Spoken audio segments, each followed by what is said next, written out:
नमस्कार दोस्तों। मुगल वंश में औरंगजेब को सबसे क्रूर बादशाह माना जाता है। उसने भारत में इस्लाम का प्रचार करने के लिए लाखों हिंदुओं को तलवार के बल पर इस्लाम कबूल करने के लिए मजबूर कर दिया था।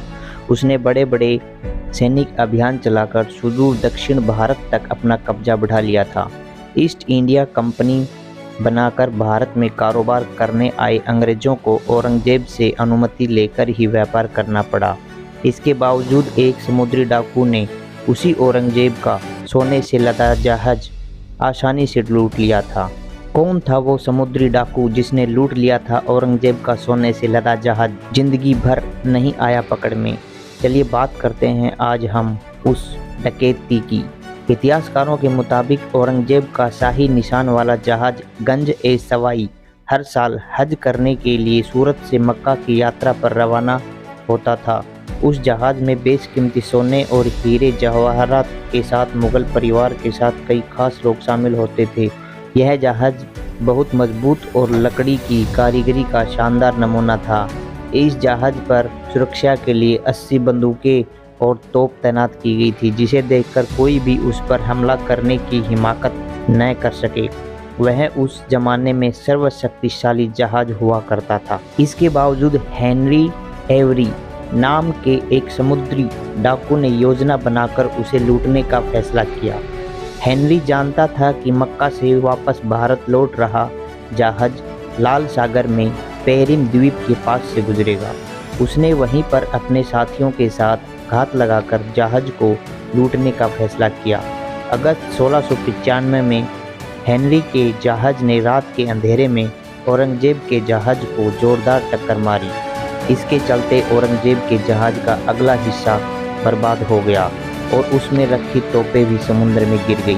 इसके बाद हेनरी के साथियों ने हथियारों के बल पर औरंगजेब के जहाज में चढ़कर सारी धन दौलत लूट ली और अपने जहाज से फरार हो गई। जब यह जानकारी औरंगजेब को मिली तो वह आग बबूला हो गया। उसने अज्ञात डाकू और उसके साथियों पर इनाम की घोषणा करते हुए भारत में कारोबार कर रही ब्रिटिश ईस्ट इंडिया कंपनी पर शिकंजा कस दिया।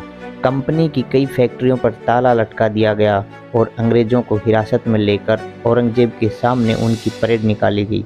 अंग्रेजों ने अपनी जान बचाने के लिए उसे हुए नुकसान की भरपाई करने और डकैती करने वाले लोगों को उसके हवाले करने का आश्वासन दिया। आखिरकार अंग्रेजों ने खोजबीन कर डकैती करने वाले हेनरी एवरी का नाम ढूंढ निकाला। वह एक दुर्दांत समुद्री लुटेरा था और इससे पहले भी लूट डकैती की कई घटनाओं को अंजाम दे चुका था। उसका जन्म इंग्लैंड में ही हुआ था और वह पहले रॉयल नेवी शिप पर काम कर चुका था। बाद में उसने स्पेन के कमर्शियल जहाज पर काम किया, लेकिन जब उसे वेतन के भुगतान में देरी होने लगी तो उसने पानी को जहाज पर कब्जा कर खुद को उसका कप्तान घोषित कर दिया। इसके बाद उसने जहाज का नाम बदलकर फैंसी कर दिया और समुद्र में जहाज़ों को लूटने लगा। कई सारी छोटी मोटी लूट करने के बावजूद वह खुश नहीं था। वह बड़ा हाथ मारना चाहता था जिससे उसका बाकी जीवन आराम से कट जाए, साथ ही लोगों में उसके नाम की दहशत पैदा हो जाए। जब उसे पता चला कि हर साल औरंगजेब का जहाज हज करने मक्का जाता है और उसमें मुगल परिवार के साथ बड़ी मात्रा में सोना और हीरे जवाहरात होते हैं, तो उसने उसे लूटने का प्लान बनाया, जिसमें वह सफल भी हो गया। हालांकि मुगल सेना की खूब जोर लगाने और अंग्रेज़ों की भागदौड़ के बावजूद वह कभी पकड़ में नहीं आ पाया।